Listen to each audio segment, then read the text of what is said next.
kwa kunipa kula nyingi sana kwenye uchaguzi. Nasema asanteni sana. Mungu awabariki sana. Nimeshapiga magoti mwewe. Nkome kabisa na homa magoti mwasali sana. Lakini leo tumepatwa na msiba huu. Nilikuwa sijui kama mheshimiwa diwani alikuwa anaumwa au la. Lakini juzi nilipigiwa simu mida ya saa 8 kwamba mheshimiwa wako yuko pale Mbozi Mission anaumwa. Nikatuma ofisi kwa sababu nilikuwa mbali. Walipofika pale walizungumza naye vizuri na wakampa pole na akapokea pole. Masaa mawili mbele wakanitaarifu kwamba ametuacha. Kwa kweli nilisikitika sana kama mheshimiwa mbunge kuondokewa na msaidizi wangu, kuondokewa na diwani mteule na baada alikuwa haja hapa. Ndio maana mnaona leo ugeni ni mkubwa. Mnaona madiwani wenzake wako hapa. Naomba msimame waheshimiwa madiwani wenzake. Mnaona wanalia. Kuna chama mkoa, chama wilaya, mkuu wa wilaya, mkurugenzi, lakini watumishi wa Mungu hapa. Na baada ya kupata taarifa hizo, naomba mkae. Za msiba siku ile nilituma ofisi yangu hapa, mmeshirikiana nao toka juzi. Na jana wameleta vyombo vya muziki hapa, niliwatuma mwenyewe pelekeni vyombo vya muziki hivi ambavyo vinatumika hapa. Imekuwa ni sehemu ya faraja na tutaendelea kufanya hivyo kadri Mungu atakavyotuwezesha. Na hapo nilishawaahidi wananchi kununua gari la kubeba miili kama leo hii. Litakuja. Lakini mimi kama mbunge pia nimetoa shilingi 600,000 tukanunua jeneza hili hapa.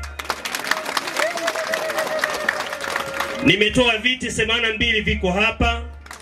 Lakini nimetoa gari 3 ambazo zimekuwa zinafanya kazi hapa. Kwa kweli nimesikitika sana kuondokewa na jamaa huyu. Nimepiga naye kampeni siku 60. Bado haja hapa naondoka. Kwa kweli mimi kama mbunge nimechanganyikiwa kabisa, nalia. Mimi ni mfiwa. Niwape pole familia, nimpe pole mama, mke wake. Lakini sambamba na hilo mama amekuwa analia hapa kwamba watoto shule, watoto shule, watoto shule. Simesikia?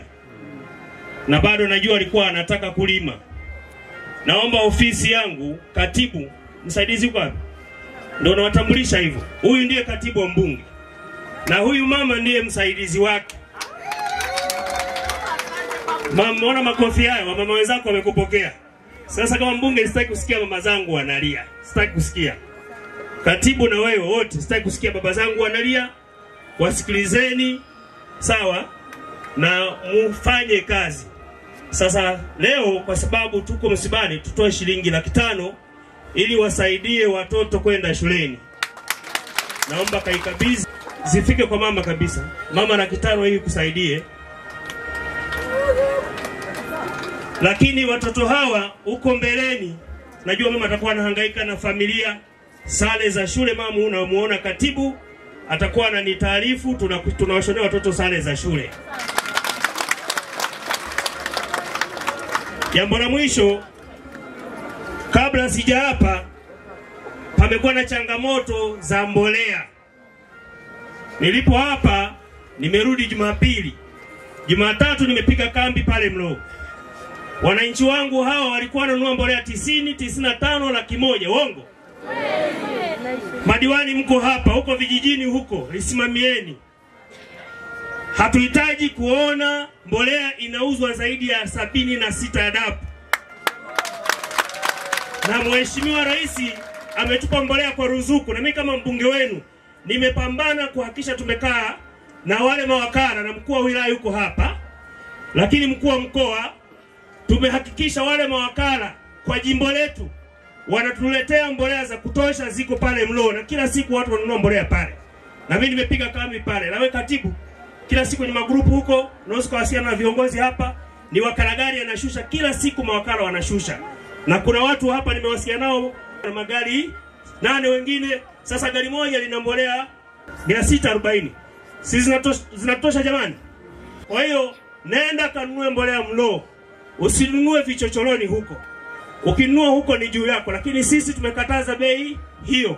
Wakulima mnendeni mkalime, mbunge wenu niko pamoja na ninyi. Nitasimama na ninyi, nitalia na ninyi. Mungu awabariki sana.